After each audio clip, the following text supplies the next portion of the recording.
if I can have your attention, please. Yeah. We've got a few house rules that I'd like to establish now, and I'd also like to be able to help you get some of this, not paperwork, but explain how we're going to do this. We have the candidates, once we get moving, the candidates are going to introduce themselves, and they'll have a 2-minute period of time to give a brief statement regarding their background and the qualifications for the office that they're seeking. At the close of the forum, they again will, in a 2-minute period of time, give a brief summary of their goals and objectives. Candidates will respond to questions submitted from the audience present within a 2-minute time period. They will be notified when 90 seconds of the time has passed, and they will be stopped at 2 minutes. All candidates will have the opportunity to respond to each question that's asked. In doing so, for the sheriff's position, the first question for a candidate will start in an alphabetical order and moves through all 3 candidates. The second question will start with an answer from the next alphabetical individual, etc. And the first question will be answered by Brian Carpenter. Then the second person that answers would be Eric Giles, and the third one would be Robert Holland. Question number 2, Giles would be first, Holland second, Carpenter third, and on the third question, Holland, then Carpenter, then Giles, and it will continue that way through whatever number of questions that we have. No candidate will be given a rebuttal unless an answer is given and a candidate is named. So we have to know who the rebuttal is directed towards. Candidates also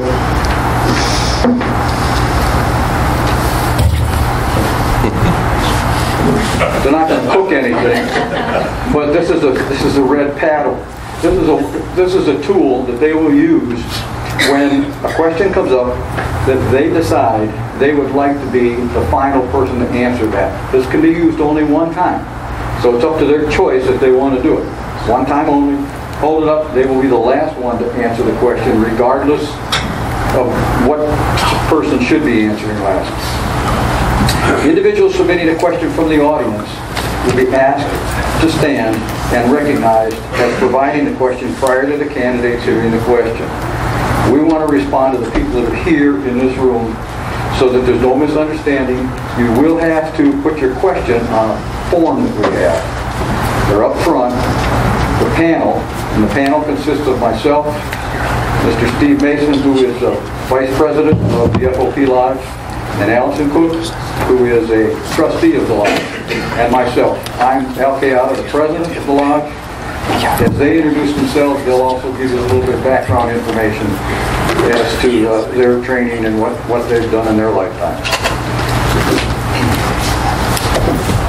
The individuals submitting the questions from the audience will be asked to stand and be recognized as providing the question prior to candidates answering the question or hearing the question. And no individual will be permitted to shout or blurt out questions or speak from the floor unless asked to do so. This forum is presented by FOP Lodge 81, and as such it will be controlled by the board members of the forum.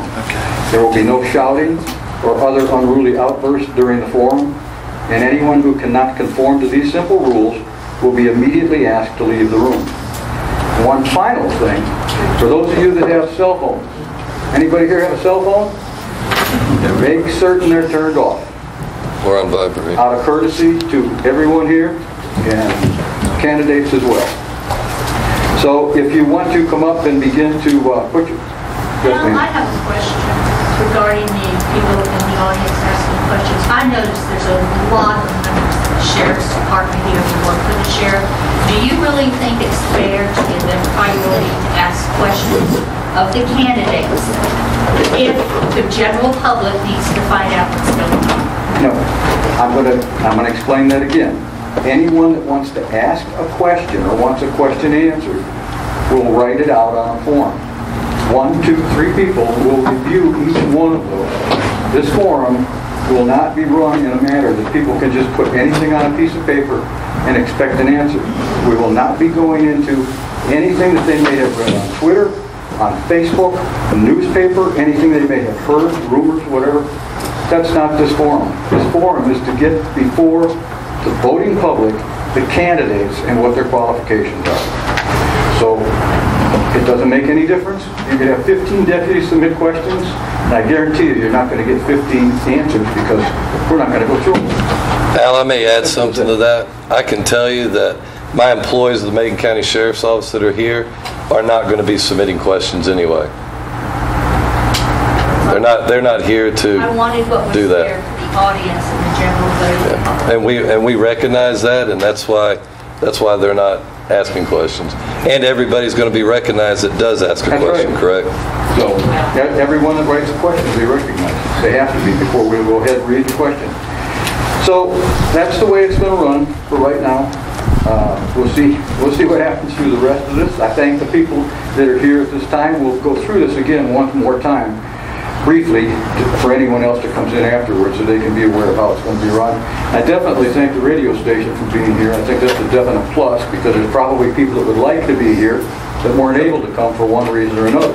And it just gives them an opportunity to hear what the candidates for sheriff are capable of doing and what the candidates for the judge's position are capable of doing and what they're going to do.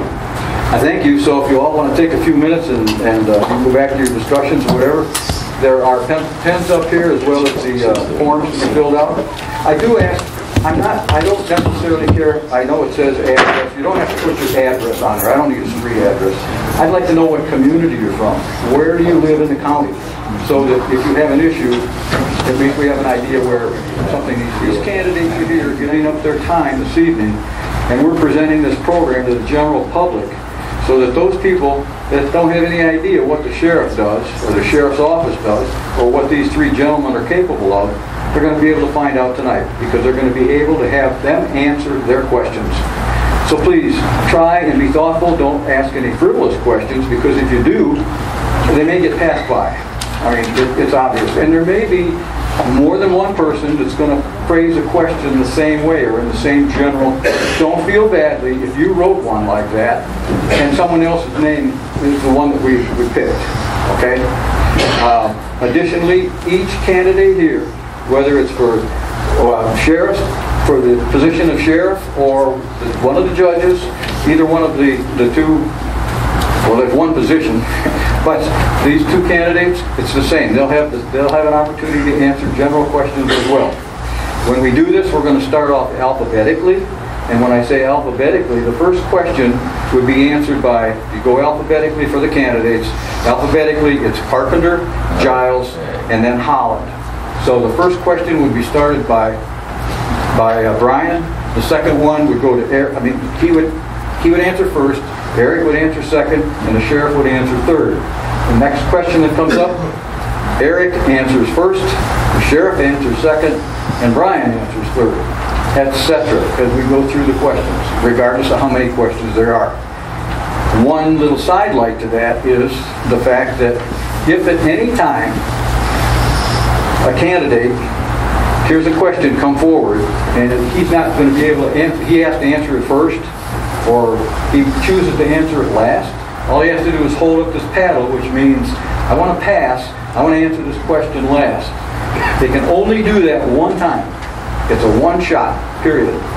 So we hope if they're going to use it, they use it to their advantage, but anyhow, so that's one time. So when you see that paddle go up, it just means that that individual wants to answer that question last. And finally, there's a few other little rules I'm going to read. I think I've gone through most of them, though. It kind of answered everything. No individual will be permitted to shout or blurt out questions or speak from the floor unless asked to do so. And as I've already mentioned, this forum is presented by FOP Lodge number 81, and as such, will be controlled by the board members of the forum. There will be no shouting or other unruly outbursts during the forum, and anyone who cannot follow these simple rules will immediately be asked to leave the room. And again, one little reminder, if everyone would just check again and make sure that your phone is either off or on vibrate. I don't want to see you jumping around in your seat though, if it's on vibrate. Just turn it off so that it's not a distraction to anybody else here in attendance. We also, in regards to the questions, each candidate will be given the opportunity at the beginning of the forum. He'll have 2 minutes to give a brief synopsis of his background, anything he wants to talk about. If he wants to talk about the weather, he can talk about the weather. But basically, what we're looking for is a brief synopsis of their background, what their beliefs are, what they hope to be able to do if elected to that position. And in this 2-minute time period, when it reaches 90 seconds, our timekeeper here will notify them that they are about to be cut off, because at the end of 2 minutes we will stop them and cut it off. The reason for that is we want to get as many questions answered as possible. We don't want to get into any great detail dragging out things. We want as many questions to be answered as possible. That basically is everything that I have to say. I can't think of anything else at this time. I will introduce the candidates. 3 minutes. 3 minutes to go till it's on the air. Oh, okay. I will introduce the candidates to you, and I'll start it. We'll go alphabetically. This is Brian Carpenter, Eric Giles, Sheriff Holland. For judge, we have Christina Earwood. She is the judge at this time, and she is being challenged by attorney Leo Phillips. So, just as we get started here in a few minutes, we'll be able to go through all of that, and we'll start. All right, Dustin, as soon as you send it to me, I'll go ahead and give it a sign.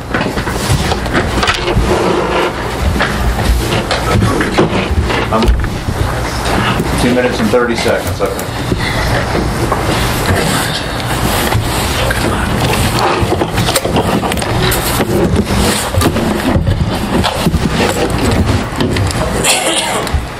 Let me just give you, before we go on, it doesn't make a difference whether I'm here or not.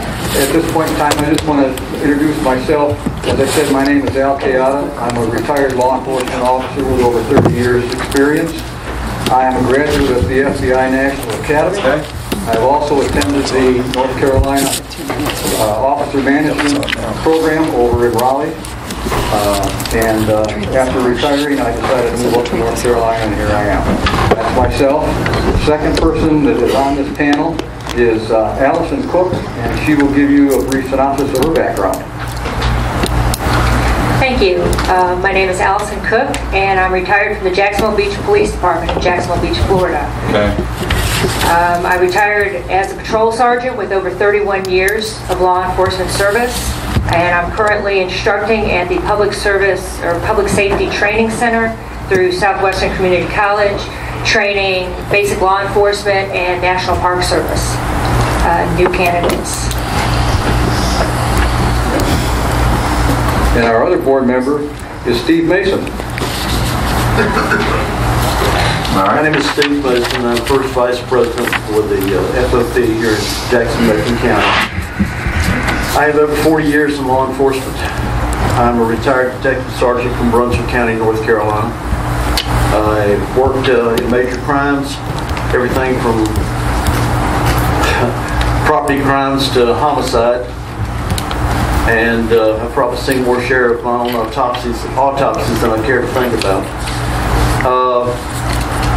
I have a degree in criminal justice. I have an advanced certificate in law enforcement from the Sheriff's Standards. I've worked under 5 different sheriffs in 2 different sheriff's departments, and no, I'm not running for office.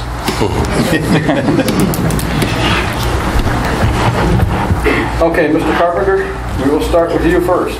Right. Introduce yourself, sir. Go ahead, sir. Introduce yourself to the audience. Thanks. My name is Brian Carpenter. I'm an unaffiliated candidate for Macon County Sheriff. If y'all remember 4 years ago, I actually ran against Robbie in the primary. Over the past 4 years since that date, I've done many things to improve myself as a candidate for sheriff. I've been through Haywood County Community College Basic Law Enforcement Training Program, where I also, while enrolled in basic law enforcement training, I received my associate's degree in criminal justice. Also, I got certifications in response recrecovery and investigations. Over that time, I also am employed with Graham County Sheriff's Office. I've been working there for right now about 3 years. I got promoted to patrol sergeant in January. While working at the sheriff's office, I also become a canine handler. I'm a certified canine handler with my canine BOAS. We've made numerous drug seizures and arrests and stuff over the time that I've been employed there and using him on the roads. Been through many other certifications and classes. to basically help myself in the law enforcement career and in canine handling. Thank you.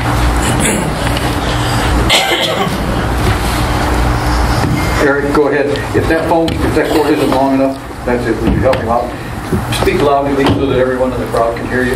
Good evening, I'm Eric Giles. I've got almost 8 years experience in law enforcement. I'm currently a deputy sheriff with Cherokee County. I've been with them almost a year.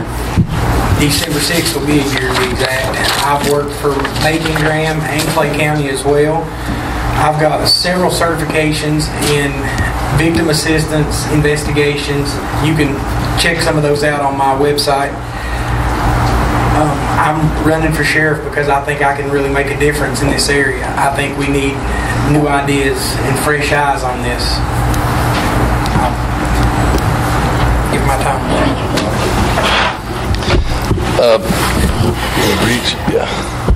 My name is Sheriff Robbie Holland. I've been the sheriff for the last 16 years. I began my career with the Macon County Sheriff's Office 27 years ago. I first started out with the department as a volunteer, working with a pilot program called the Cadet Program. Eventually was hired on as the detention officer, then deputy sheriff. Eventually moved up to an investigator's position, became a detective sergeant. And then again in 2002 I was elected sheriff, and hold several certificates as well. I also have my advanced certificate in law enforcement from Sheriff Standards. I've attended many classes at the North Carolina Justice Academy as well as Southwestern Community College. And I'm running for sheriff because I'm committed to this community. I've spent 27 years to this community, doing my best, giving my all. And I'm looking forward to the opportunity to continue helping our department stay in the right direction and trying to accomplish many more great things. And hopefully I'll have an opportunity tonight to talk about some of the things we've done in the past. Before I end, I just want to thank the FOP Lodge for hosting this again, this election, and also to our radio station that's doing it live on the air. And anybody out there that's listening, we appreciate them listening. But again, to these people that are here, they care about their community. They cared enough to come here tonight, so we want to recognize them and tell them how much we appreciate them being here too. Thank you, Sheriff. Judge. My name is Judge Christina Earwood. I was elected in 2010 when Judge Bryant retired, and I ran for an open seat. Before that, I was in private practice from 2003 to 2010, and I did domestic and criminal defense and traffic, and I spent about a year on the Cherokee Indian Reservation as a prosecutor. I've got 8 years of judicial experience. When I ran in 2010, I ran against a gentleman from Haywood County, and I won because I took Jackson all the way west, and Macon was a big part of the reason that I won that open seat in 2010, and I ran unopposed in 2004. I have 2 kids, Abby and Noah. They're here tonight. They're 10 and 11. My husband's here. He's an attorney in Silva. We met at Regent and law school and moved here directly, and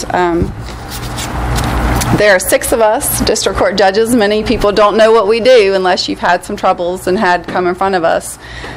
We do all 7 counties west of Asheville. So we do child support, DSS, domestic, traffic, misdemeanors, a little bit of civil, but 75% of what we do involves children and families in western North Carolina. I have a passion for juvenile work. Right now, one of the things that I'm involved in is that we are raising the age of juveniles in North Carolina. And based on the legislation, I have been going out to all 7 counties and meeting with superintendents, principals, law enforcement, members of the community, people that have substance abuse services, and trying to spearhead the promotion and the start of this campaign of us working as a community to make this legislation a reality in December of 2019. I have worked hand in hand with juvenile for 8 years. It is my passion. It is what I'm interested in. I have promoted and protected the interests of juvenile for the past 8 years. I would ask you, I know we get to make a closing statement, but I would ask you after tonight, we're going to get up here and we're going to answer a lot of questions, and I hope answer a lot of questions for y'all.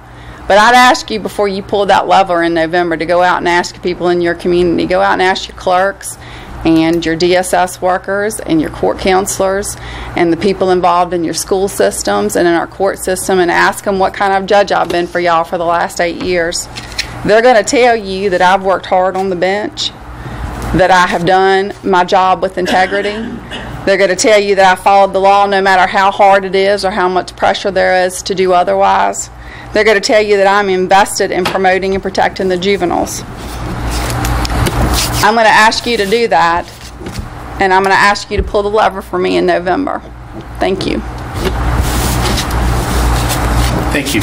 My name is Leo Phillips, and I was not born in this area, but I had the good sense to stay once I found it. I was born and raised in New York. I came to Belmont Abbey College outside of Charlotte, North Carolina. Received my bachelor's of art there in political science. I then went on in 1985 to Cumberland School of Law in Birmingham, Alabama, which is part of Sanford University. And just recently they had the distinction of being one of the top trial advocacy programs in the country. Trial advocacy is the ability to try a case and know what is right and what is wrong as you're trying a case.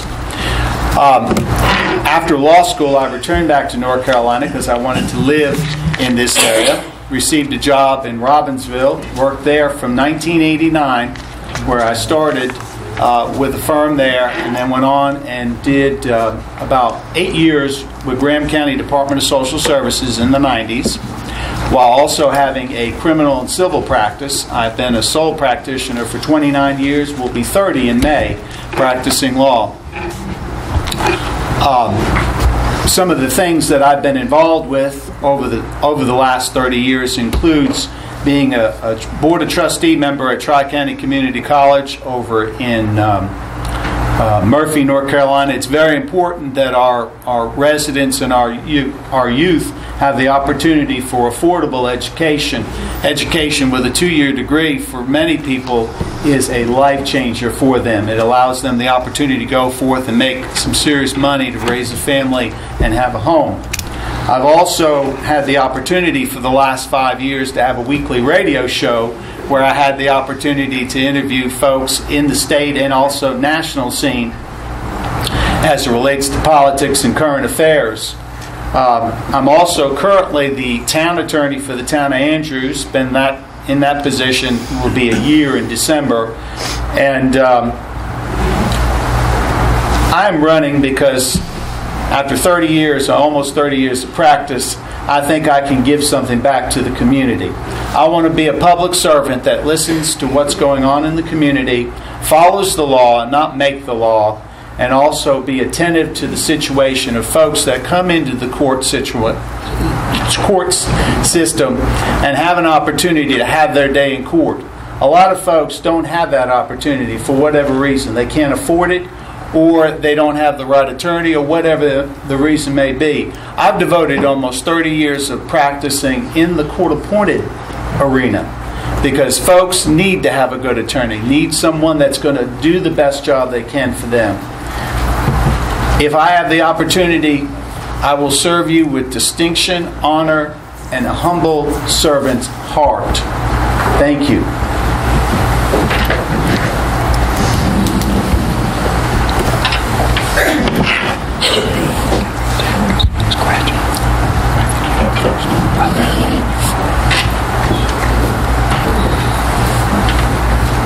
We're going to put you two judges on the spot first.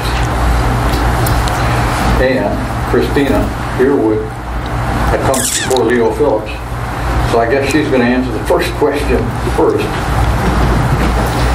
And the question will be, what are your thoughts on minimum mandatory sentencing?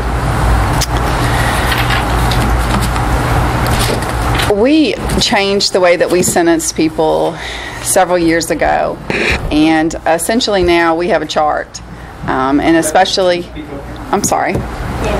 Okay. Just like it's a lollipop. Okay. We changed the way that we sentence people several years ago, and essentially now, especially in district court, I don't sentence felonies. Misdemeanors are pretty much the only thing that we do. We do felonies in that they start off in our court, but they end in Superior Court. And so the only sentencing that we do is with misdemeanors. And we have a chart. And based on the person's prior criminal history, that chart tells me exactly what I can do. And there's not a lot of going outside of that box. Sometimes we can decide whether probation is appropriate or whether probation is not appropriate. I have a kind of feeling that if you have been on probation several times and that has not been successful, then maybe that's not the route that we need to take at this point. I also think that the box kind of constrains sometimes what we can and cannot do. I know that the community sometimes feels like the same people are out committing the same crimes again and again and again and want to know why we can't do something about it. And the reality is the most I can give someone in my courtroom is 150 days. And if they've already been in jail for 75 days, that really just means that they're going back for 75 more. With probation, we can extend probation for supervision for 3 years and have eyes on them for 3 years, and sometimes that's a good thing. But for me, I have no choice at this point but to follow the law for minimum sentencing and maximum sentencing as well. Do I wish I had more discretion? Absolutely. I think that the system sometimes that they use is a little constraining for judges, but that is the law, and that is what I have sworn to do. So I wish that I had a little bit more discretion, but I have sworn to uphold the law and do what they've asked me to do in the legislature, and right now that's what I do. I look at the box, I look at their criminal record, and then I make the decision based on that small window of time. And so I do wish that I had a little bit more discretion in some things, but I will follow the law as it's laid out. Okay, thank you. Mr. Phillips, or Attorney Phillips, the same question. What are your thoughts on minimum mandatory sentences? Well, there is a maximum amount of time that someone can receive in district court, since normally we do not handle felonies, and that is 150 days. But you can think outside the box with some of these individuals. When you look at the criminal record and you determine that there's been a past history of substance or alcohol abuse, then that individual may benefit from a situation where a substance or alcohol abuse assessment is required. You might even get them started on that at the pretrial release bond situation, where you make it a condition of the bond that they go and receive some type of assessment. Then, once they get in, if their criminal record is not as severe and they're employed and they have a family to raise, you obviously don't want that individual to lose their job. But you might want to put some restrictions and some weight to the sentence where it would require that treatment would take place. Treatment for any substance or alcohol abuse, or, if warranted, for domestic violence with battery treatment. These are things that are available to a district court judge, and I would be willing to use those as warranted. Thank you very much. Now we'll go to the sheriff's candidates for a question. Mr. Paul Niskanen, Niskanen. Would you please stand for? I'm going to read this the way I interpret it. So I may be wrong. Okay. The question for Brian Carpenter, since he'll be leaving office, and this is three sheriff's candidates. What is the largest number of employees that have directly reported to you in your career? I think you mean. How many does he supervise or direct reports? Right. Okay. Directly reports.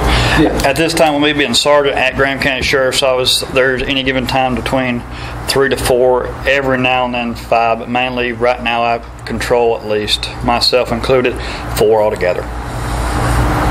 Mr. Giles, same question. As a supervisor in Clay County, we rotated, so I would have 2 a shift every night I worked, and they were usually between 6 to 8, but usually 2 at a time. But they, like I said, they rotated. They worked with a different supervisor just almost every night. Okay. Sheriff, can you answer that question? As a sheriff, I've got a department of 79 employees, 16 part-time, and then I've got some volunteers. as a detective, you know, my numbers was much smaller, but that's how many people I supervise currently. Okay. Back to the judges for a moment here.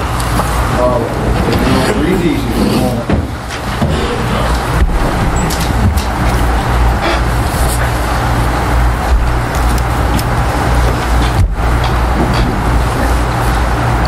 Brian Owens? Brian, okay. Brian Owens. Yes, sir. Brian, your question for the judges candidates. Oh, I'm sorry. I will not. I'm not going to address this issue. All right.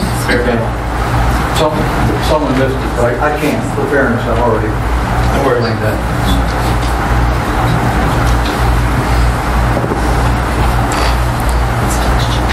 Robert Cook.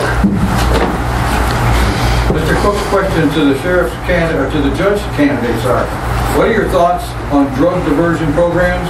And Mr. Phillips, we'll start with you. Well, I'm a firm believer that if we can get somebody the opportunity to receive treatment, that we should try. Make that a condition of any probationary sentence. If the person is willing to follow through with an assessment, is employed, and is able to try to correct the problem, I think the sooner we get somebody off drugs, the easier it's going to be for the economy, for the family at home. I think where we're heading at this point with the opioid issue and also with the methamphetamine issue is we've got to somehow break the cycle. And right now what's being worked upon and used in the system is not working.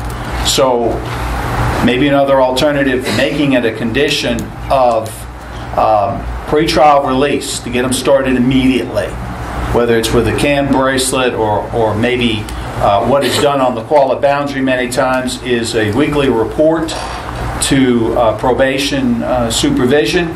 That would be a tool that potentially could be available. Very good. Thank you. We'll go to law enforcement. And this one will be started by yourself. That's all right. I was being quiet. I'm sorry. That's my mistake. That's all right. So we actually have a drug diversion program right now that the Assistant District Attorney's Office uses for young adults that come in with marijuana charges or small levels of certain substances.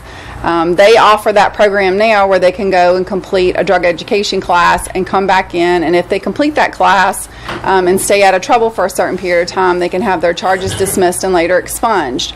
Right now, with the Raise the Age program, with us having 16 and 17-year-olds treated as juvenile, one of the things that we're looking into is doing diversionary programs for juveniles. That gives SRO officers a lot more leeway on who they charge, but it also allows 16 and 17-year-olds that have a substance abuse problem and may do something stupid the ability to get some treatment without having that follow them for the rest of their life. Now, as adults, we would love to have special courts and special diversionary programs. They are funded and they are mandated by AOC. And our understanding as district court judges is that until we can get treatment into all 7 counties, that we are not going to get a drug court. No matter who promises you that or what anybody else says, it's not fair if you're born in Robbinsville and you don't have Meridian or Appalachia there to be able not to have access to a program that you may have in Haywood County. So really, if we want to start doing that as a community, and we probably need to start doing that as a community with opioids growing as much as they are, we need to start attracting substance abuse in Western North Carolina. We need to get those offices and those services here, not just for our adults, but for our children. There is a new facility. It is beautiful in Asheville. It's a 20-bed facility for juveniles, and every single time that I've wanted to use it, I have had to call, beg, and plead to have one bed. We need to get services in Western North Carolina that we can use, and then we can have some of the programs that bigger cities and more populated areas have. I'm a big proponent of treatment. Absolutely, especially with juveniles. We need to do that. We're not going to jail our way out of the opioid crisis, but we have to have treatment in Western North Carolina before any of us as judges can order anybody to do anything. So as a judge, one of the things that I'm doing is trying to work with VIA and health and substance abuse programs to get them to Western North Carolina. Thank you. Mr. Giles, the question is from Brian Owens. And the question is, what are the 3 most important things that the Macon County Sheriff's Office can do now to decrease meth and heroin in our county? Right now, I think one of the bigger things is we can up our patrols a little bit and be out and be seen. And then in the jail, I think we can have better treatment programs. We have some, like Second Chance. It's a good program, but you have to be in jail a certain amount of time before you can use it. I like the Rock Bottom Recovery Program. They've done some amazing things with some of the Macon County inmates held in Clay County. I've seen several of them be able to get clean and stay that way. Stuff like that is one of the biggest things.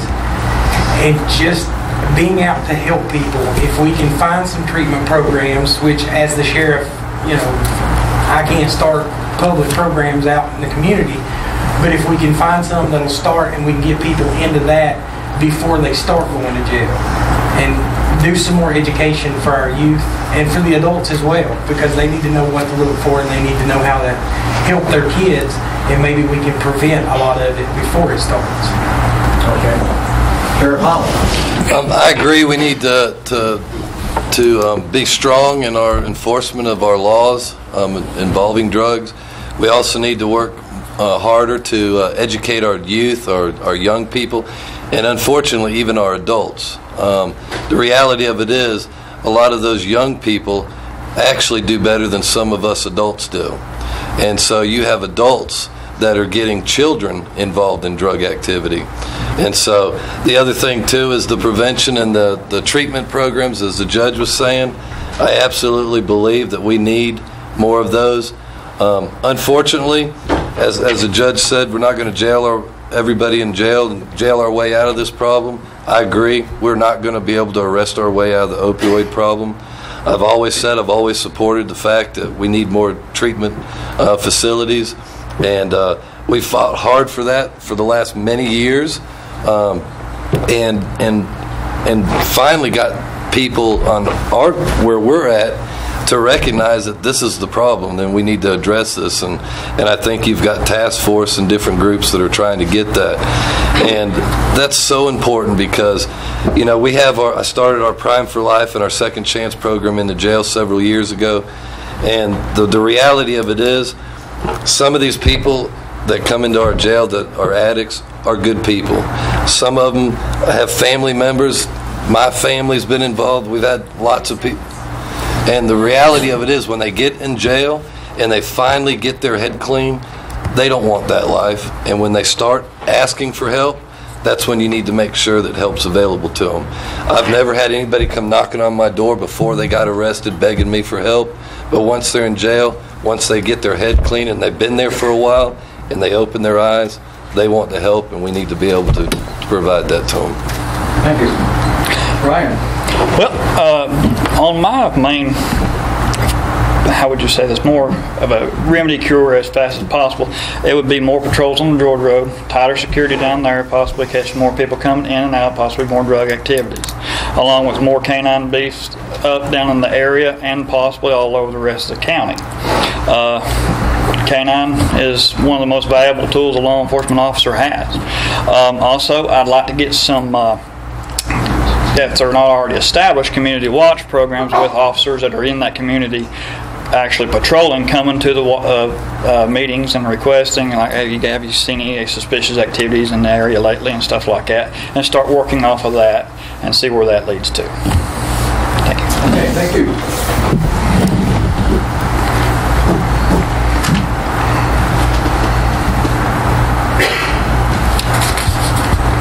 We'll go back to the sheriff's candidates.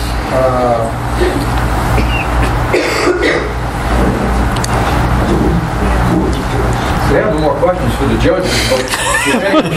Thank you very much. Anyone feels free to come up with a question for the judge. We've got some more some more up there, so that's not a problem. Tammy Combs, for Combe. There's Miss Tammy out there. Tammy's question is, and we'll be starting with the sheriff this time, correct? Yes. Okay. What are your plans for dealing with the mental health crisis and homelessness in Macon County? What are my plans? My plans are pretty simple: to support causes, support organizations that are looking for ways to help them. That's really all I can do, unless they are in violation of state laws or anything. I don't have any resources available to them at the sheriff's office. The only housing they're going to get in our facility is if they've been charged with a crime. And unfortunately, we're not big enough to be able to have a place for them to go overnight unless they've been arrested. I can't put somebody in a jail facility. But I'll continue to support those organizations that do have plans. And that's what it's going to take. One organization in this county is not going to address one individual's homeless problems.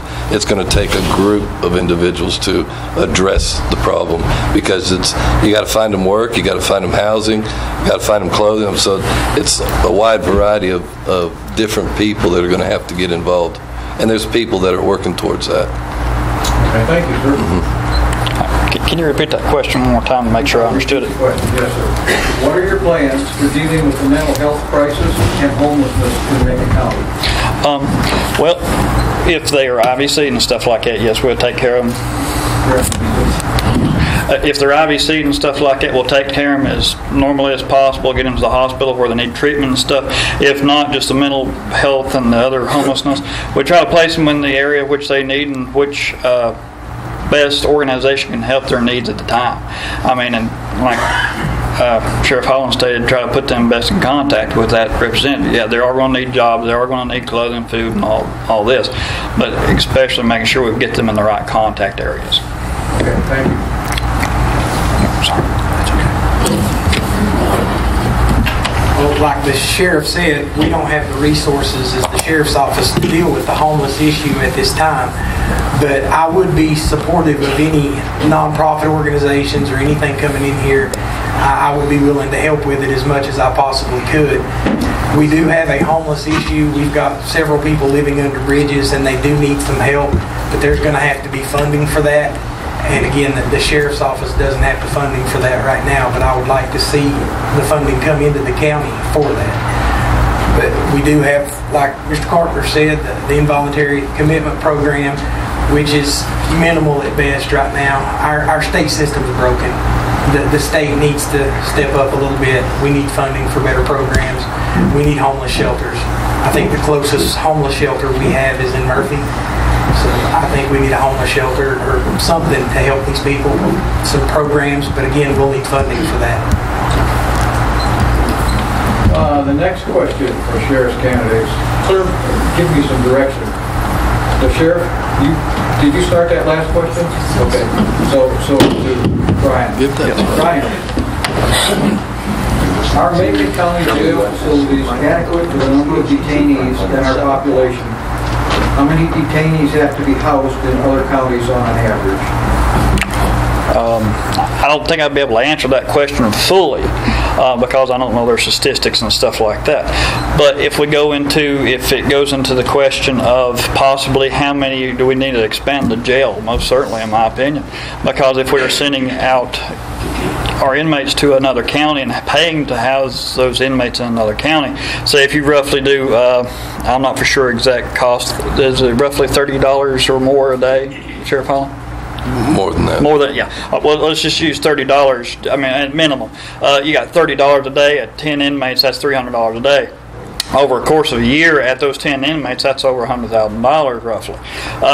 We can use that money to put in, expand our jails to make them more bigger to where we can keep those inmates in county and save the taxpayers money. I'm not for sure if that is exactly the way the person wanted the question answered and stuff like that. But to get that, I'd have to know more statistics around the other counties.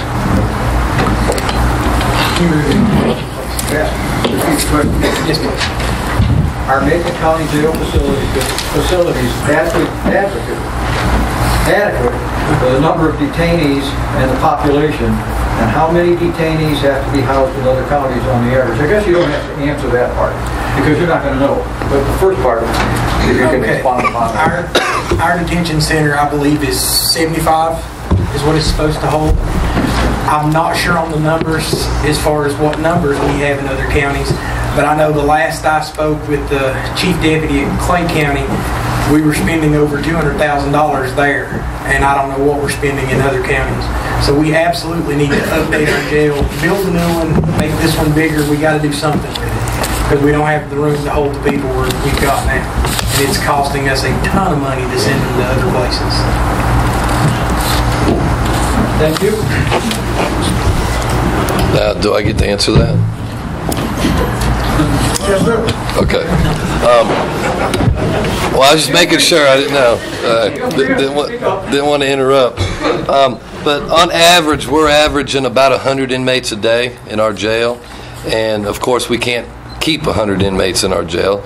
We're a 75-bed facility. So, on average, anywhere from 25 to 30 inmates every day are being housed in other counties. I think if I'm remembering my numbers correctly, I think it's around $500,000 to $600,000 that we paid other counties to keep our inmates last year.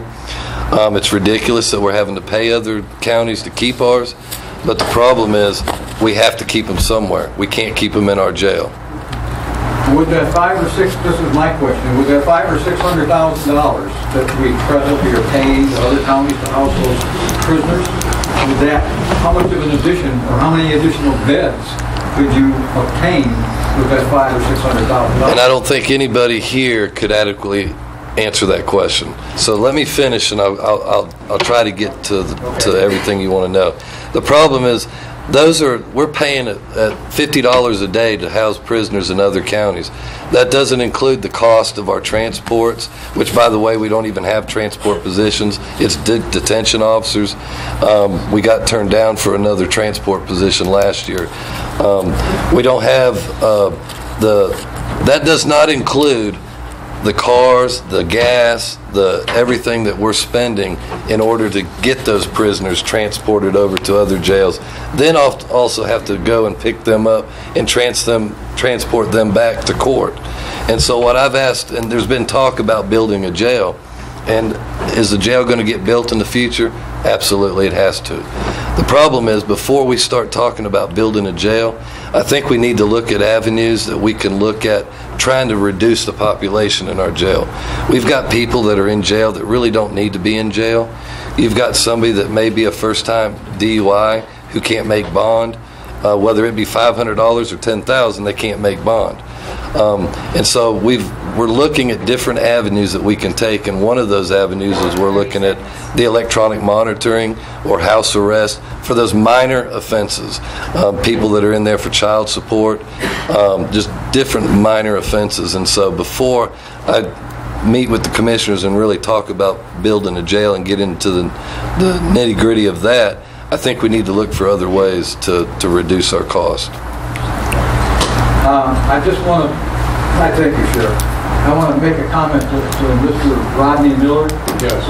It's not that I don't think, not that I think your question is not important, but it wouldn't be fair to ask the three candidates because, as we already know, or we've already heard, your responsibility as far as supervision is limited.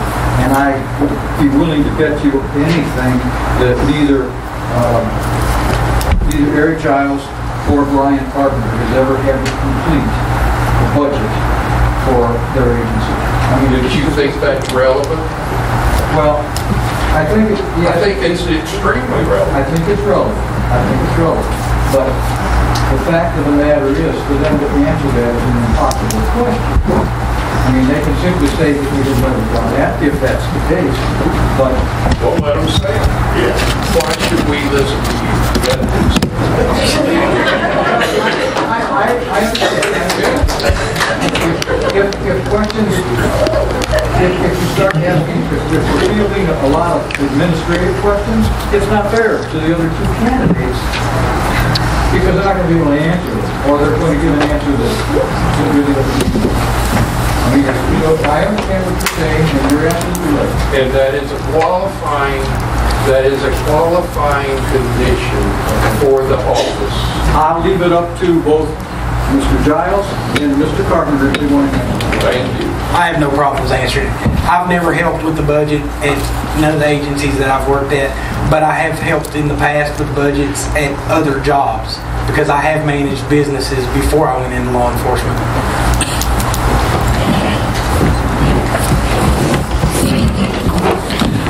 No, I have not either managed a budget for my department or another law enforcement agency. But I have, managed my own business budget sometimes, I mean, whenever you're driving a small truck, transfer truck and lawn care and stuff, you pinch pennies where it needs to be. But other than that, no, to answer your question is no, I've never managed a budget. Question that they're answering? Was there ever a question asked that they're answering to? We need to know. The question was, what is the largest budget you ever back out? What is the largest budget you have complete responsibility for? I guess what's the largest budget that you've ever had responsibility for? Okay. I do it now. Do I get to answer that one? If you want to, go ahead. The largest budget that I've ever been responsible for is our current budget, which is right around $7.2 million. And that's an extremely large budget, I think. Some of you may have dealt with much larger budgets in the agencies and the law enforcement careers that you have. But I think it's very important that as part of me establishing a budget, I work with the leadership within my agency, and so I've got officers that serve as supervisors and lieutenants and unit supervisors of our department who help me to come up with items and things and budgetary information that to make them aware of what we're trying to control this budget. And so one of the policies that I put into place was it takes every purchase that we do, $300 and above, it takes 2 signatures. And so not only my signature is not good enough, just my signature is not good enough. It also takes somebody else's signature, and generally the chief deputy's position, which of course I don't have an official chief deputy now. He's just he retired, and so he's just here on a part-time basis.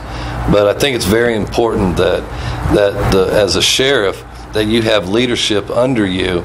Your command staff is also involved with the budgetary process. So that would be something that I think is important to. I'm not going to be sheriff forever. And so you've got people. Something could happen to me tomorrow and somebody have to step in. And so you have to have people in leadership positions to be able to step in and help with those budgetary issues, and we have them within our department. You said 2 signatures. Can you turn the audio up so we can better hear the candidates' answers? We'll have a deputy research that. Maybe they could stay. Then we're going to get farther away from the microphone.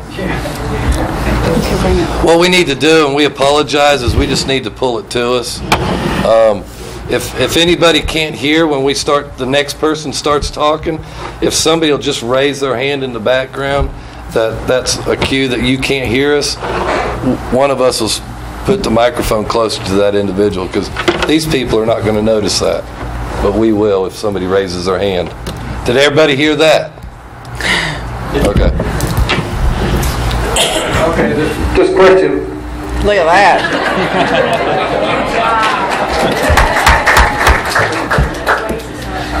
This question will go to Brian Carpenter first. Brian, we currently have SROs in every Macon County school despite budget limitations. If elected, how would you plan to continue the level of coverage, or would you continue this level of coverage? Yeah, back up. Yeah. As far as SROs go, they will remain in their schools. They will not be moved around, flopped around. They will have the option to stay at their schools if they wish, and it'll be based on what they wish to do. But I have no plans whatsoever to move them around or disturb them in any way.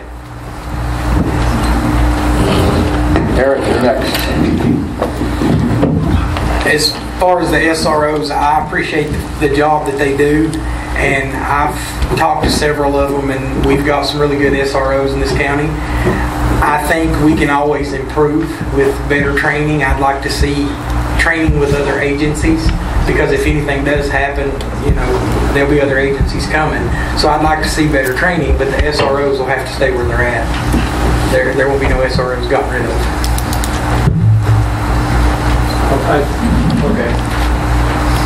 Okay, I'm going to answer that one too. Go ahead.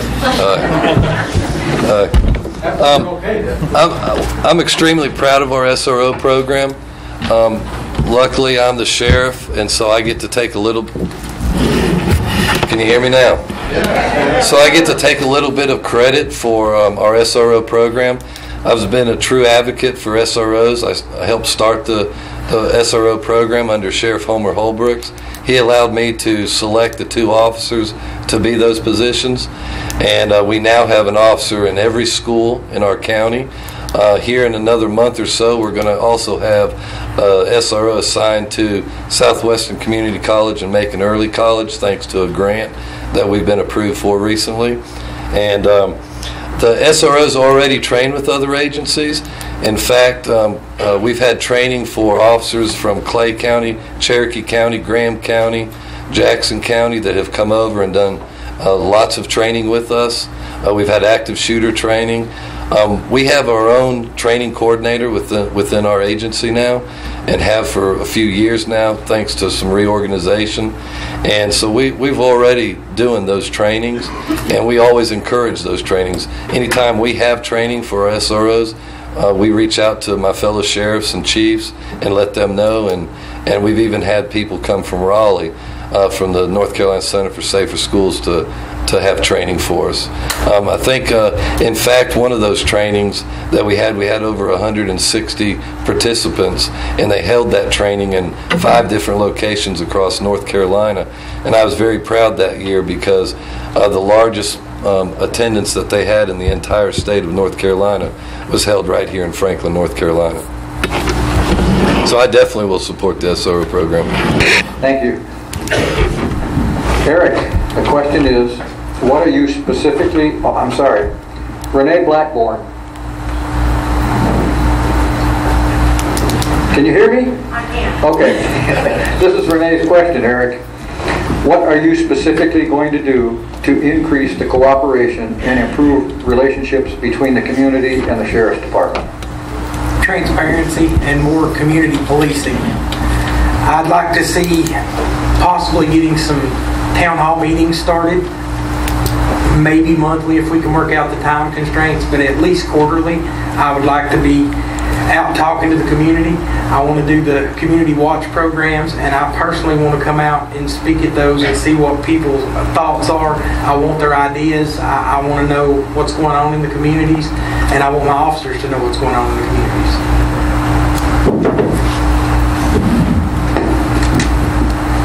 You will be next. Sheriff, go ahead. We're going to continue the programs that we have in place, try to enhance those programs. Our Community Watch is a great program. It's available for any community that wants to have Community Watch. We make that available. Anytime I'm invited to come and speak at different community organizations, I do so. In fact, I love going to the community organizations because almost every time they feed you. And so it's always a good time. You get to relax. I've been to the Otto community several times. That's one of the reasons that I started the Citizens Academy, is because with our Citizens Academy, it gives people an opportunity within the community to come in, and unless you've been arrested or you've been a victim of a crime, you don't really know what your sheriff's office does.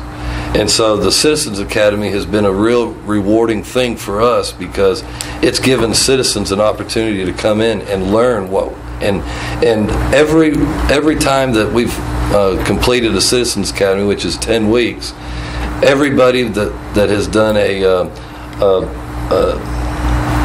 grading us, an evaluation on us, has had nothing but high marks, and they're shocked by what their sheriff's office does. And so I'm gonna continue. We'd like to, instead of doing that once a year, We'd like to do it in the fall as well as in the spring. Have at least 2 a year. And then also continue to do what? 30 seconds.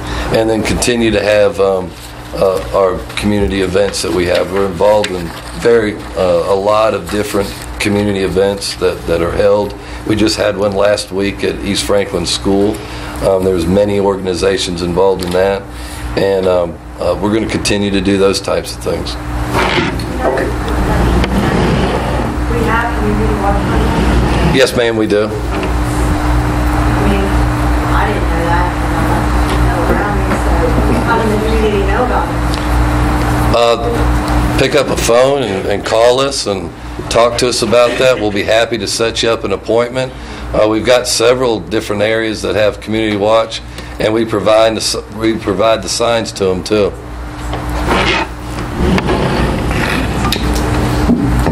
My answer to this question is much like Mr. Giles' answer.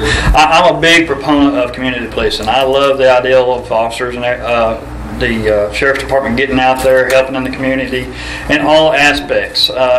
Much like whenever she requested information about community watch programs and stuff. If the area would like to establish a community watch, I would have no problem with sending an officer from that area or in that patrol area that is going into that area and patrolling to go to that meeting, hear from them, say, hey, this is a hot spot we need to take a look at, and be more involved. I mean, like Sheriff Holland said, involvement is probably one of the most better way to commute with a relationship with the community.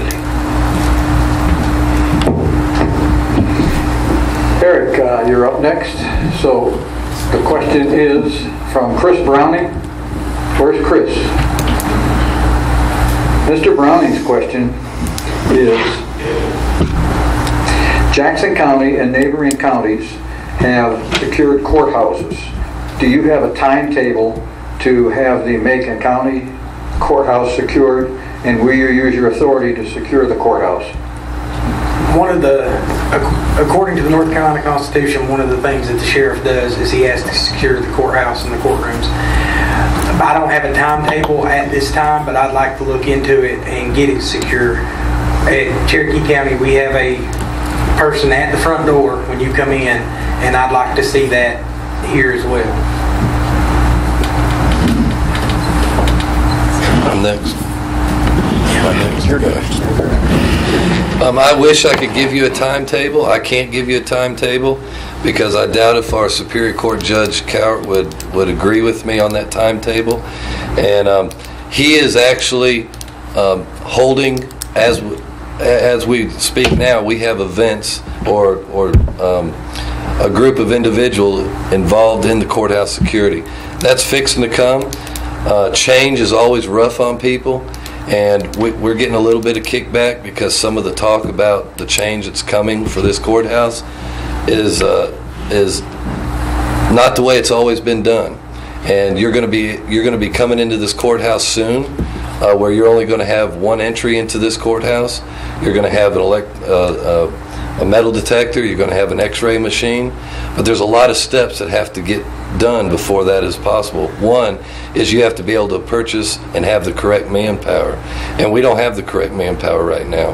And so we're having meetings to discuss that, and Mr. Browning's concern is a very legitimate one because it's his family who works in this courthouse, whose family is here in this courthouse working every day and knows how important it is. So I'm not surprised that he asked that question, because the reason that group got formed was kind of because of a situation that happened in one of his family's office in this courthouse. And so that is a very important issue, but it's going to be a very expensive task to accomplish. And so we have this group that's meeting regularly. Every agency that's in this courthouse, 30 seconds, every agency within this courthouse has been a member of that group talking about it. And we've gone to other counties. We've submitted information from those other counties. And in fact, it's gone as far as getting some prices on some of the equipment. And it's quite expensive.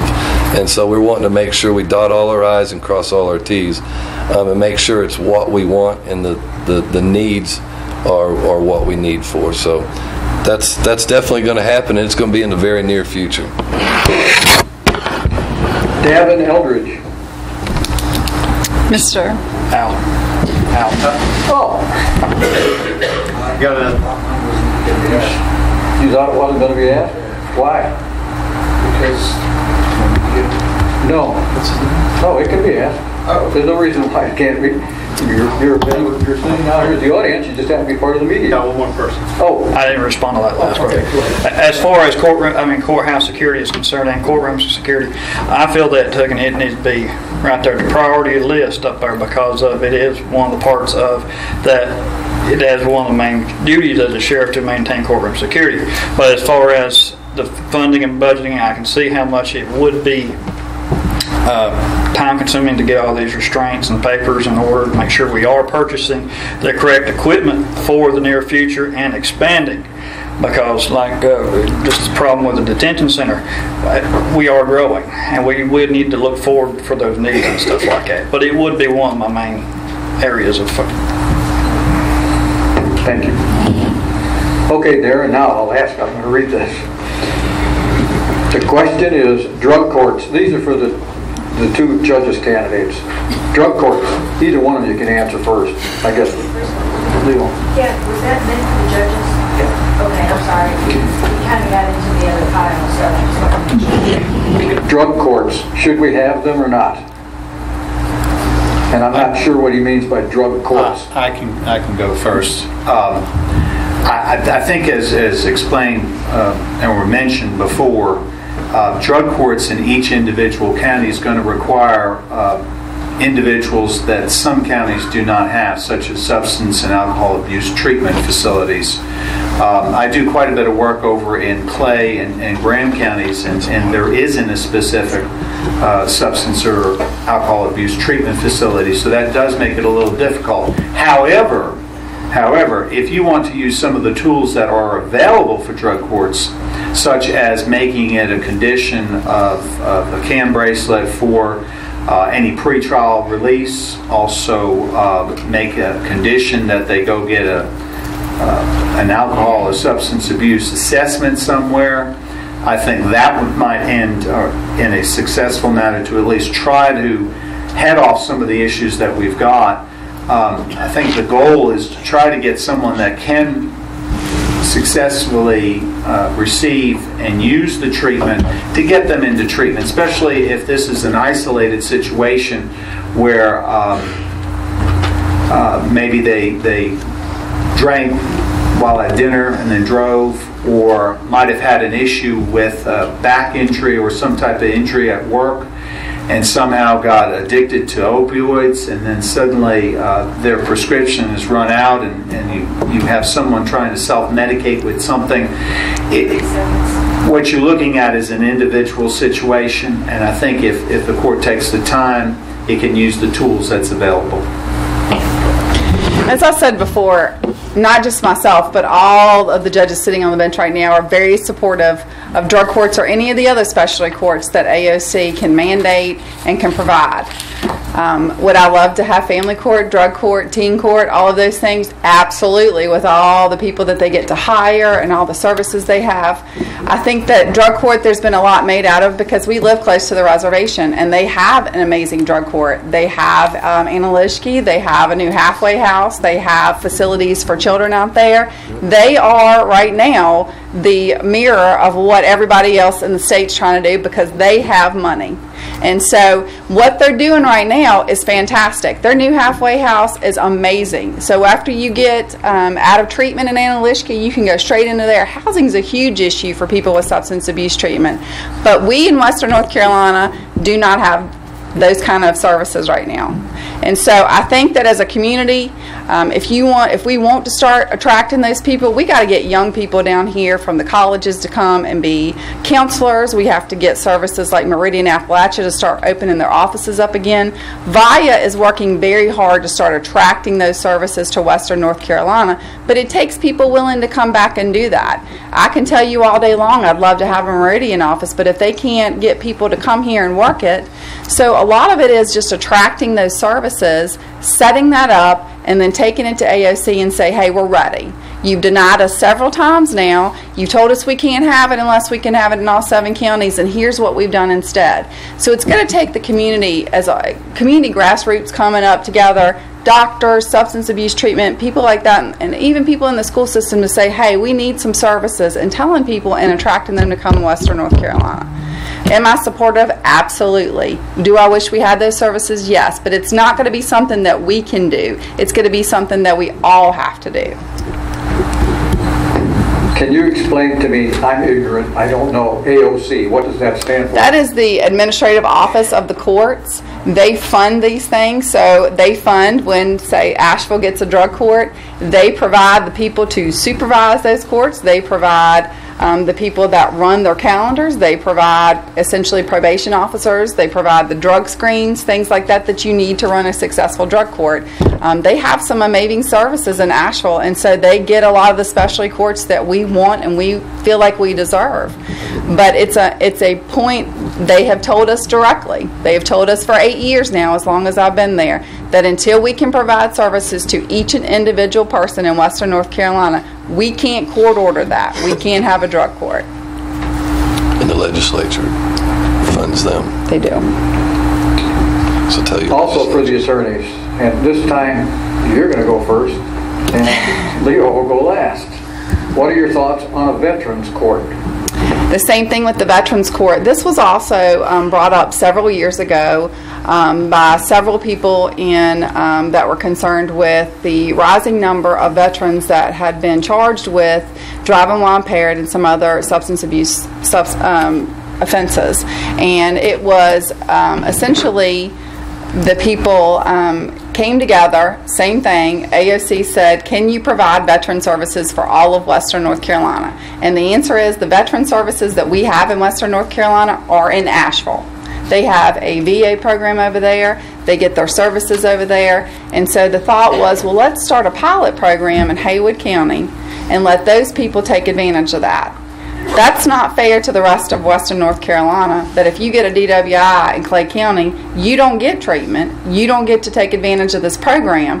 And so it's not constitutionally, everybody has to have the same services available. And so that's when the Veterans Court is actually what started AOC's kind of response to us that everybody must have it.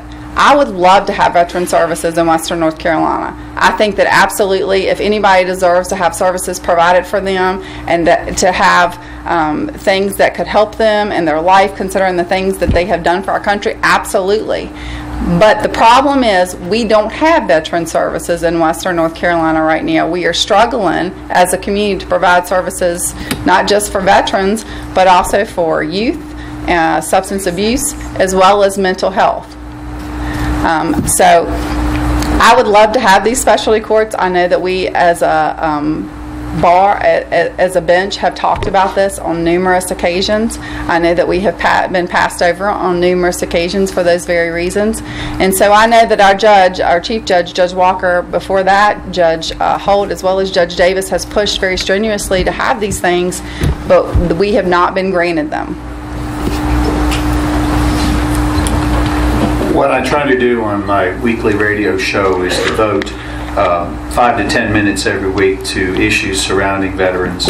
And the issue of Veterans Court has come up many times. I know Buncombe County has a successful program over there, but of course they also have more services available than we do here in Western North Carolina.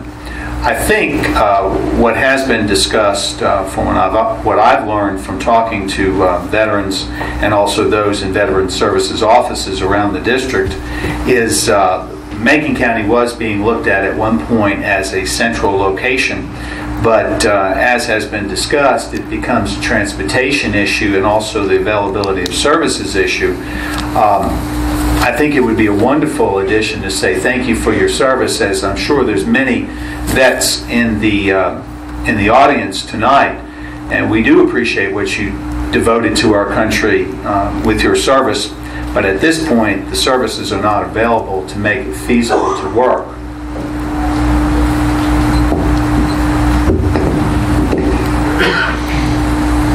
We have a question that asks, and we start this time with Sheriff, correct? Thank you. What is your specific plan for achieving the same level of police presence in Nantahala for us in Franklin? How often and how many deputies would you allot to Nantahala? That's a really easy question for me to answer because we've talked about that for just about the entire 16 years I've been sheriff. In fact, Senator Jim Davis was the first to ask me about that, what would it take? And he was a county commissioner. And so it's a long time ago. It would take 4 people to provide services to Nantahala, additional patrol officers. And that's an additional officer per shift. And so back around 2007, I believe it was, we initiated the Nantahala Plan of Action. And that was for the county commissioners, unanimously approved, to give me one position each year for the next 4 years. And then each year that they gave me that new position, we would increase the presence in Nantahala, because we knew that giving $300,000 or $400,000 to totally outfit 4 positions, patrol cars and all, was ridiculous to even ask for, because they're not going to give it to you in one lump. And so we did it with the Nantahala Plan of Action, give it to me one a year. That way, by the end of 4 years, we wouldn't even be having this discussion now, because they would have the patrol officers.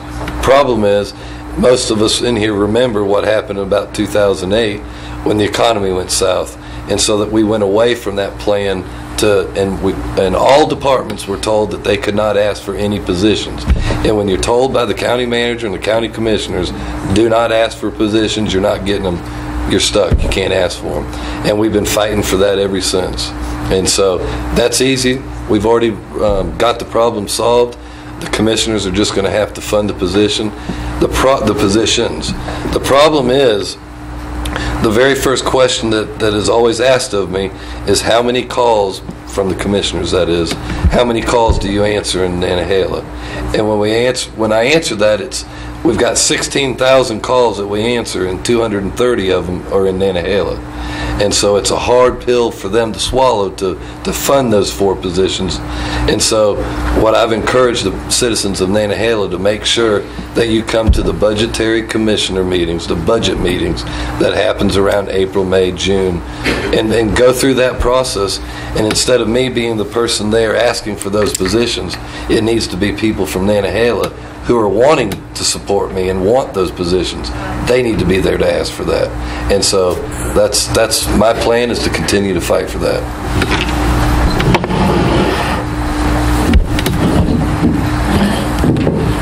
My plan to deal with Nantahala is we got 2 options in my opinion on the board. We can go ahead and, as Sheriff Holland stated, we can go ahead and wait for the commissioners to go ahead and approve such a position that be on the table, and go ahead and bring back the Nantahala Plan of Action plan, which he briefly discussed there, bringing 1 officer per year to be able to get Nantahala fully staffed. My second one would be, now as far as the Nantahala Plan of Action and getting the commissioners on board, I've talked to a couple of the commissioners that are running or that are still in office, then they have stated to me that they have supported and will continue support to place an officer in Nantahala.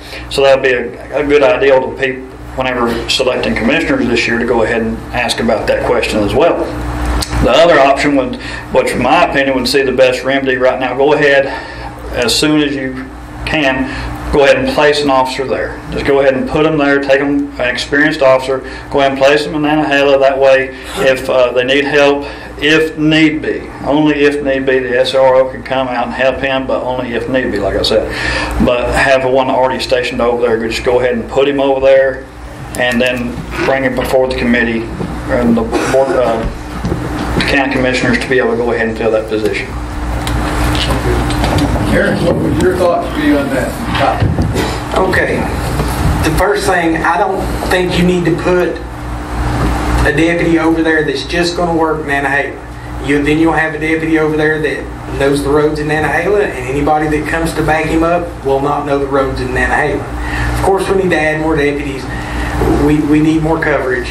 But at this time, I think zones would be the way to go. It's not perfect, but it's working in just about every county around us. It's where you rotate a different deputy every shift into Nantahala, into a different zone. Every one of them knows the roads. They all get an opportunity to learn the community, and that way if somebody does need help, they know where to go. Because we're having an extended period of time to get people over there because they don't know where to go. They've not learned the roads over there. So at this time, I think zones is the only feasible thing we can do until we can get the budget for more deputies. Thank you. Renee Blackburn? Go ahead, you're popular tonight. Renee wants to know, I'm going to have to lead into this, I'll have to change just the first verbiage that you have here. Her basic question relates to the fact that there are more and more non-English speaking people that are coming into the county, and how would you deal with programs or ways that you could improve the relationship with people that have come into the county that don't necessarily speak English or don't necessarily interact well with law enforcement. Is that about? That, and as well as how effective is the department in communicating with them on speaking. Okay. Did you hear the last part? How effective is the department, in your opinion, in speaking with these people? As far as that goes, I believe there are a couple of officers that are employed with Macon County Sheriff's Office that can speak possibly Hispanic, Spanish, and any other languages that they can speak, or is that just Spanish? I got several different languages. Okay. But then I would like to go ahead to build trust in that community, in that area and stuff like that. I would like to go ahead and possibly employ 2 or 3 Hispanic members upon the Macon County Sheriff's Office. That way it can bridge that gap that there possibly could be. And also to establish, like I said, get that gap filled. Of course, they will be totally legal and up and up.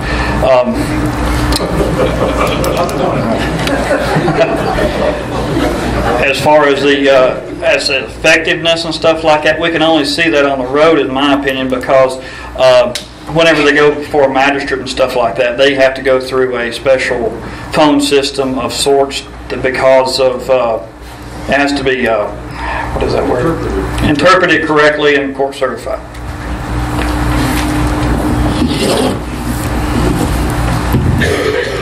This is one of those that I haven't really looked that much into. I'm trying to learn Spanish right now. It's not an easy language to learn.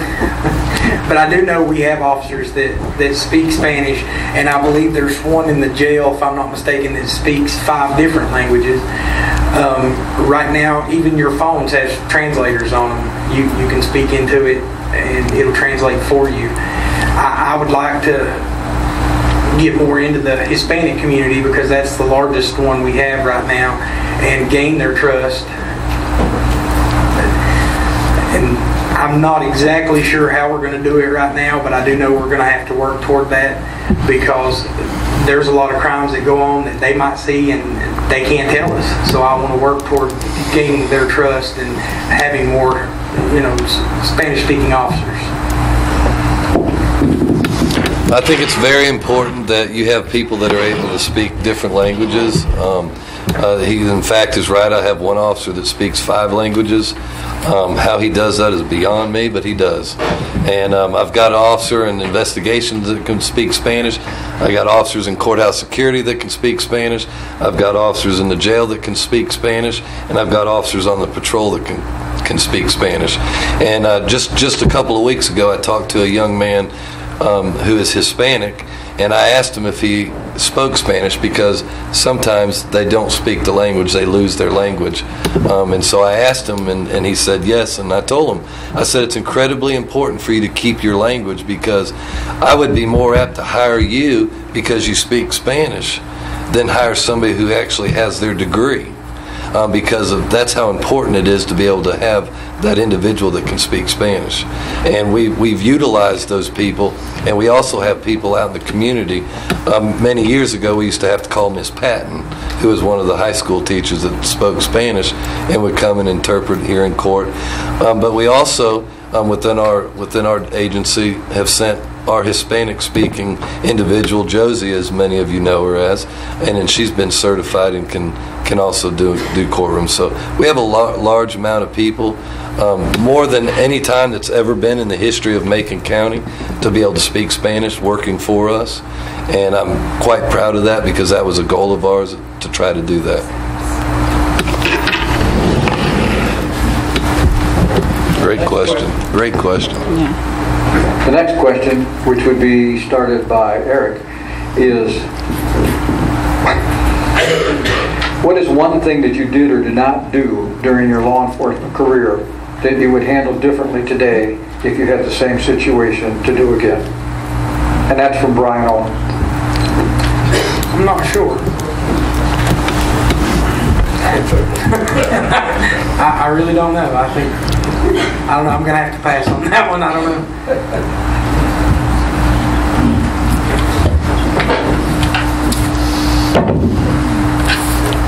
Okay. Explain that question. What is the one thing that you did or did not do during your law enforcement career that you would handle differently today if you had the same situation to do over again? Okay, I think it's your turn. My turn. Oh, okay. You got lucky there, didn't you?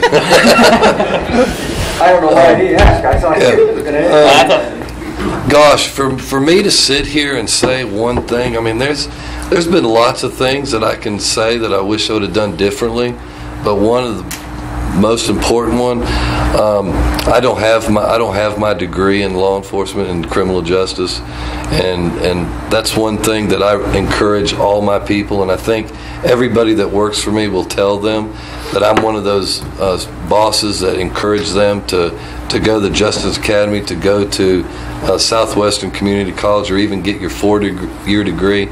I've got officers that work for me that have gotten their 4-year degree, their 2-year degree, then their 4-year degree while they've worked for me. And so that's probably, and my wife is the one that even got me into law enforcement, to follow my dreams, and she's the one that encouraged me to go to Southwestern Community College when I did.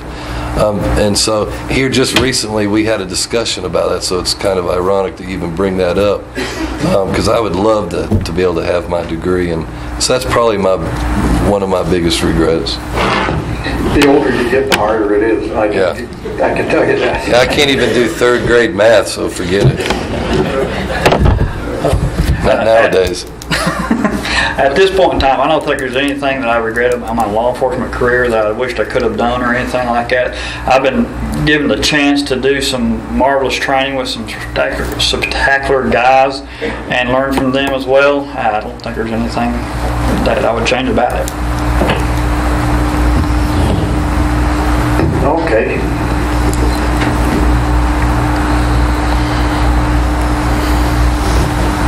This is a multi-part question. And we start with... He can't hear you. Yes? Excuse me, Al, could you read the name or have the person that submitted the questions? Certainly, I can do that. It is a multi-part question, and we're starting with the sheriff? No, Brian. Okay. Marcy Egan? Yes.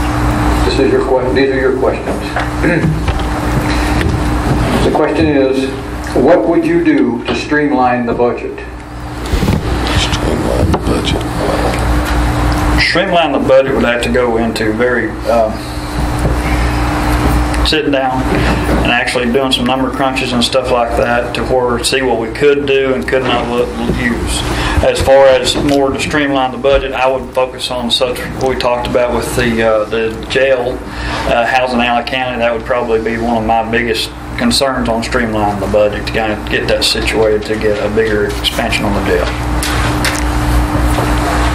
The second part of the question is, right now, $184,000 is spent on equipment, okay. Part-time, You want me to? it says, yes, can you remember? It says something and then it's part-time salaries, and then... Part-time salaries and overtime. No, overtime is $300,000. All right, so it's $184,000 for part-time salaries and equipment, and $330,000 in overtime. Well, as far as whenever it goes to as far as equipment and overtime stuff, I don't think there's any room to play, because I mean you got to have that equipment. I mean, whenever you're out on a job or a case or a call, that I understand watching your hours and stuff like that. But whenever you get into like the case and stuff like that, if you have someone in custody, you have to proceed with that case until you exhaust your ends and stuff like that. And I feel that those are numbers you can and cannot play with, but I think they're pretty much set where they can. I mean, because you can't expect overtime just at a certain number. Or as far as equipment, you can look and project possibly what you may need and stuff to better prepare for the budget and streamline like what he was talking about. But as far as the overtime, I don't think that that's much room to play with. Hold on, you got a third one. Vehicle mileage has jumped from 57,000 to 187,000. Can you explain why that's possible? Not mileage, vehicle cost. They budgeted $56,000 a year, and then it jumped to $187,000, I think it is. The way it says, equipment vehicle has jumped from 57,000 to 187,000. And will go up next year too. Go ahead. But on that one, I basically can't explain that. The only thing I can think of would be the amount of vehicles purchased to replenish the old vehicles that are going rotation out of stock. Can you read the question again, please? What will you do to streamline the budget? Okay, as far as the equipment, if we need it, we need it. I'd like to look into maybe getting as many grants as possible. Our tax money's already paid that money, so I'd like to get some of that back. It's ours, so if we can get the grants and not have to pay for the equipment twice, that would be great. What's the second part?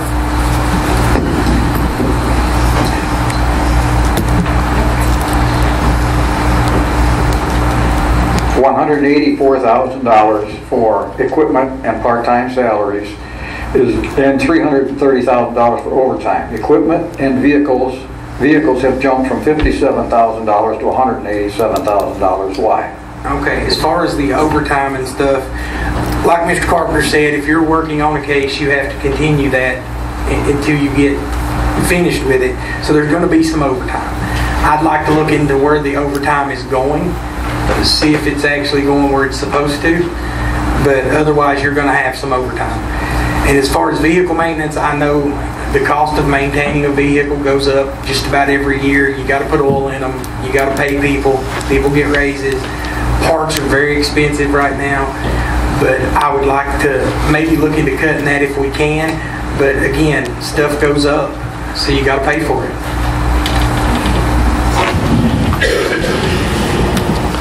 Okay. First question is streamline. How do you streamline it?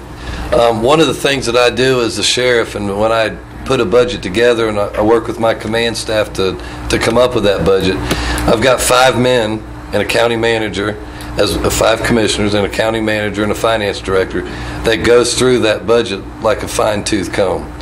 And so I have to fight for everything that we get. And just because I ask for it doesn't mean that we actually receive that.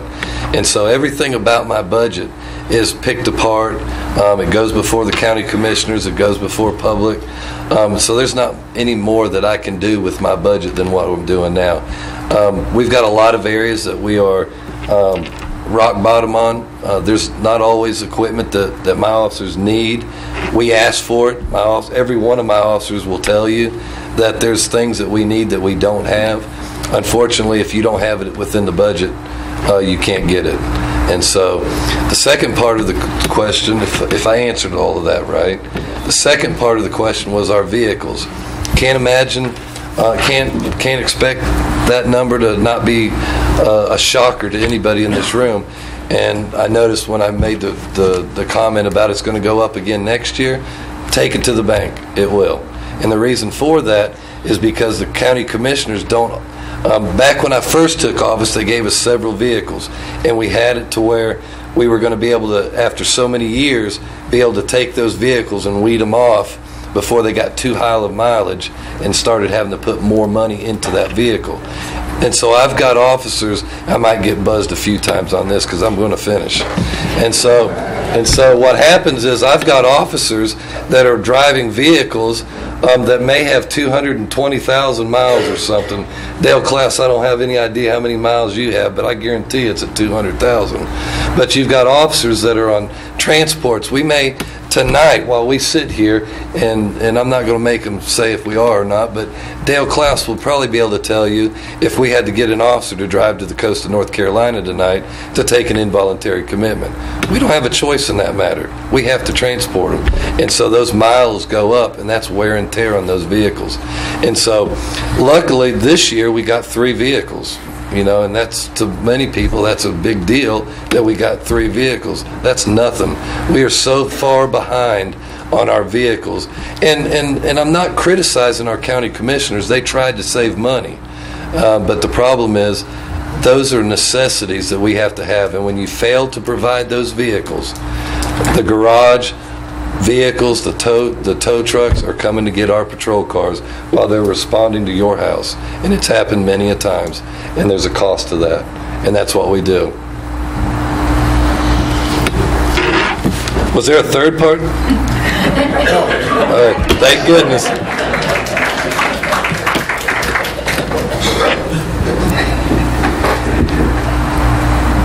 Brian,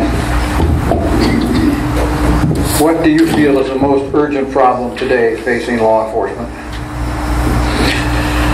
In my own personal opinion, the most important part in facing law enforcement officers are facing is the possibility of fentanyl. We encounter all kinds of drugs and of no telling what has been placed in it, what could be placed in it. The amount of fentanyl that could be possibly injure one of our officers or one of our canine partners in this in the job, that is my main concern, and then I'd like to beef up awareness on that. Mr. Giles.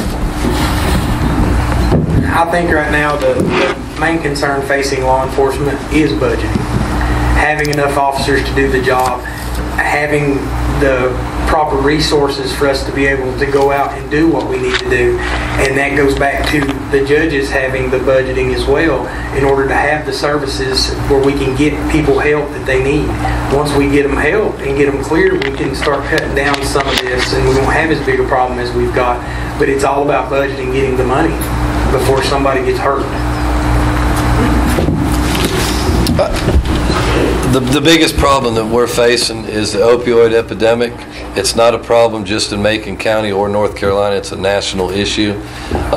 We've also got the problem of having to deal with it and the resources to deal with it. That goes from law enforcement to the mental health to the judges to everybody. It's been a burden on everybody. 5 years ago, we didn't have but about 40, on an average of 40 to 50 inmates a day in our facility. In the last 5 years, we've seen it blow up to the population that it is now, and it's a direct result of the opioid epidemic. And so we've got to come up with a way to address that, and unfortunately, it's going to take funding. It's going to take money to be able to address that. And money's the root of all evils. That's where it all comes down to. And money to be able to get the correct amount of rehab centers. I don't want my jail full of addicts. But the unfortunate truth goes that unless that individual wants help, and unless there's resources available to that help, then I have no other choice. If you're going to break into somebody's house tonight to feed your addiction, and we catch you, I'm not taking you to a rehab center. I'm taking you to jail. And hopefully, in a couple of weeks, 3-4 weeks, it generally takes, the professionals tell us, it takes about 30 days for them to get everything out of their system. Hopefully that they'll hopefully they'll realize that they need the help and they'll start asking it. And that's why we have our jail program, because, you know, our goal is not to throw everybody in jail, but our goal is to keep everybody safe. And we're going to do that as much as possible. And I'm sorry that your family member's a drug addict. And I want to get them the help that I can possibly get them. But in the meantime, until they want that help, I've got a place for them. And that's going to keep my community safe.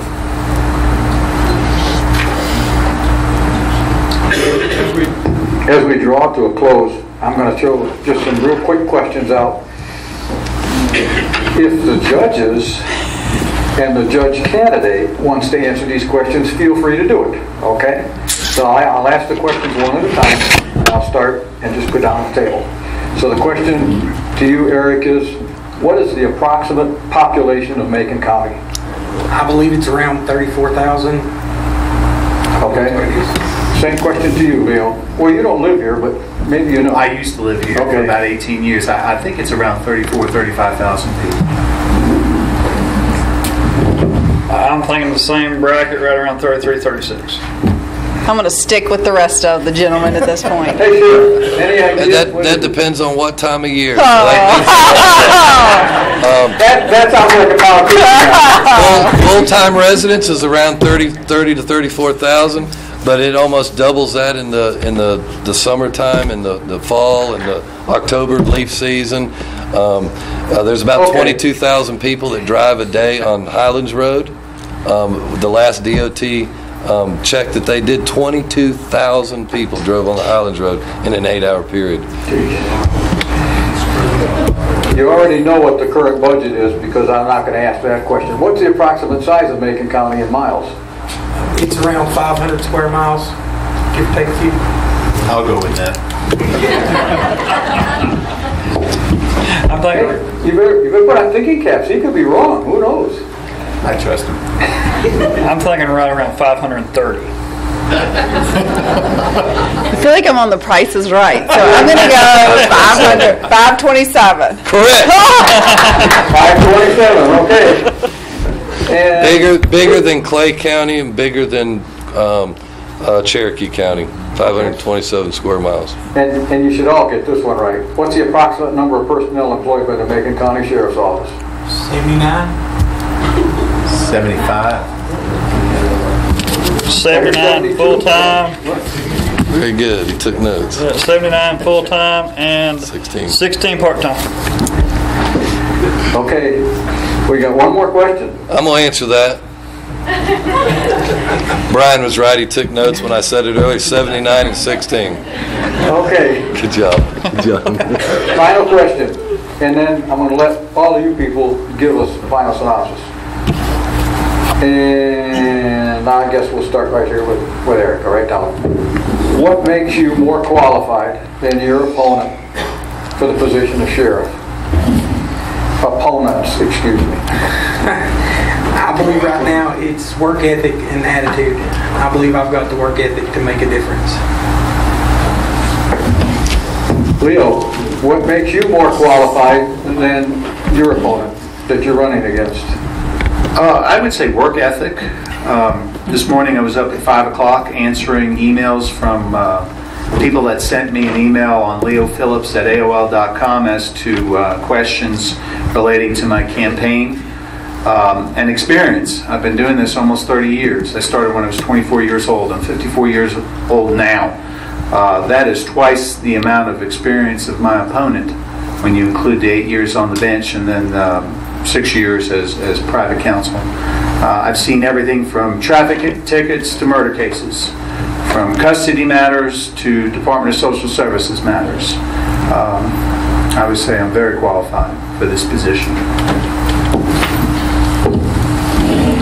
I'd have to say my passion. I got a passion for Macon County. I want to see it heading more in the right direction and more safer for our families and everyone else's families in this room and on the radio. I would say it's my disposition as well as my involvement in the community as well as the court system. I am the same on the bench as I am off the bench. You could see me at the Ingalls, you could see me in this courtroom, and I'm going to treat you with the same respect that I would if I saw you outside of this courthouse as inside this courthouse. As to my best in the community, I've spent 15 years here. I've got 2 kids. I'm vested in your school system. I'm vested in keeping your community safe. I'm also, you'll see me coaching youth basketball or down at the Ingalls or some of our festivals. I am everywhere in our community, and I have been for 15 years. I know our services, our strengths. I know our weaknesses. I know what the community, for the most part, hopefully wants in a judge, and I try to mirror that. When I took the bench in 2010, I asked several people whether they thought that I was ready for it and would do a good job for y'all. I went to law enforcement, I went to attorneys, I went to DSS, I went to the judges that were on the bench then. I wanted to make sure that I did a good job for you. If I don't know the answer, I'm going to find out. But I can tell you that I've spent the last 8 years on the bench trying to promote and protect not just your families, but our mountain community as a whole. And I do that because I live here, my kids are here, and I want this to be a good and a safe place. So I think that's what makes me better suited for the job, and I think that's why y'all elected me in 2010. One of the hardest things that I ever did was run for sheriff, and the reason that it was so hard for me is it's difficult for me to brag on myself. I don't like to do that. But having to have to answer this question, I have to say that I have more commitment and more passion and a harder work ethic than my opponents. This has been my community. I live here. I've never considered going elsewhere. No matter how difficult things got, no matter how hot the fire got, I've stuck with it because this is where my community, this is where my family lives, this is where the employees of my agency's family live, and we are truly committed to making a difference. That's why the entire time that I've been sheriff, we have never changed our logo. Our motto is committed to making a difference, because we absolutely are committed to making a difference. And I know more than anybody sitting at this table the sacrifices that these men and women, that many of them are sitting out here in this audience, have put into this job. It's not because they get paid enough. None of them make what they deserve. All of them, including these men and this young lady sitting here, don't make what they deserve. They all deserve more money. But they've never given up. They've always wore many, many different hats within our agencies, and they've stayed committed to this community. And so my big thing would be my work ethic. Nobody in my department would ever tell you that I don't work hard. I don't sleep much because I'm always thinking about the safety of my officers and what they're doing, and I'm not afraid to come out and work.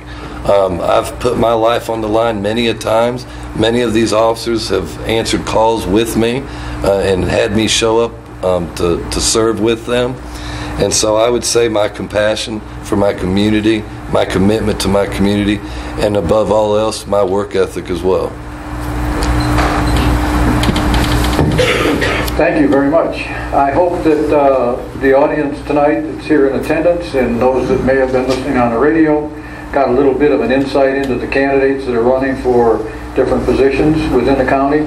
It's important that we get out and we vote. If you don't agree with a candidate, you don't have to badmouth them, just don't vote for them. I mean, that's a simple thing.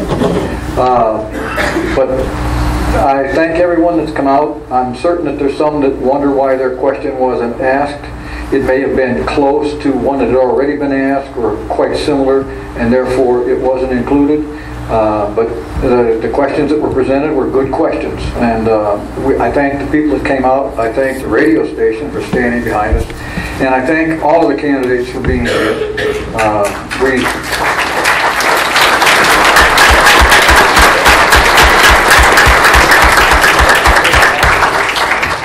We truly appreciate the fact that they were here, and so now let's go out in November and vote for the candidate that we feel is the most qualified for the position that they're running for. I'm going to ask them to give any closing statement they'd like to before they leave. And appreciate it, buddy. Thank you, buddy. Closing statements. It's late. Thank you for coming. We appreciate it, and so I'm going to be very, very short. Thank you for the opportunity to serve as sheriff. Thank you for being here. You evidently care about your community and supporting your candidate, whichever candidate it may be, and we thank you for being here tonight. I also want to thank you for coming out. A lot of people don't know what I do as a district court judge unless you've had an opportunity to come in front of me. So thank you for coming. Thanks for your questions. And I encourage you to go out into your mountain community and ask people about the job that I've done for you for the last 8 years. I appreciated your vote in 2010, and I'd appreciate your vote this year. Thank you. Again, thanks to everybody for coming out, and we're glad everybody got to come, everybody being here and everything. But whenever you step into that vote booth, pray about your decisions on which way the Lord wants you to go. I want to thank you also for coming out and listening to us. We are your humble public servants, and we are ready to serve you. If you do want any further information about me, I've got about 4 or 5 years on the radio that's archived either at WJUL out of Young Harris or WKRK out of Murphy. They're on SoundCloud, and you can hear everything from Eric and Laurel Trump to also Robbie Holland's been on several times, and if either of you two gentlemen would like to come on. I do this as a public service. I do it also in honor of our veterans, and of course my favorite veteran, which is my father. So I try to highlight that every week. Thank you.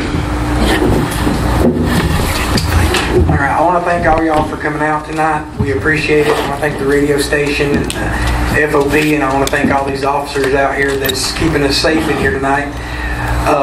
I would appreciate your consideration in November. If anyone would like to speak with me again, my phone number is on my website and on my Facebook page as well. So again, you guys be safe going home, and God bless.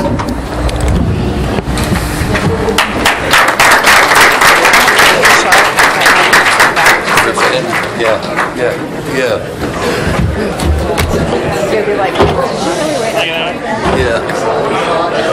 Good job, guys. Good job. I'm glad your microphone wasn't back here.